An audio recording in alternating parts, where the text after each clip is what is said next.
udah diparut, ini dimasukkan kurang lebih 3 sendok makan ya.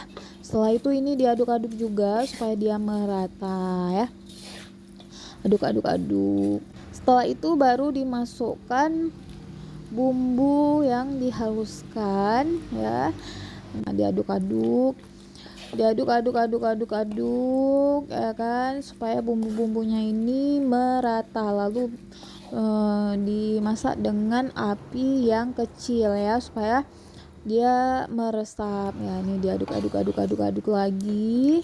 Setelah itu ini dimasukkan kelapa yang sudah digiling ya. Kelapa tadi digiling terus dimasukkan ya, terus ini diaduk lagi. Nah, ini udah keluar dia minyaknya, baru dimasukkan nangka mudanya. Kalau dimasukkan cepet kali nanti dia lembek ya kan, jadi dimasukkan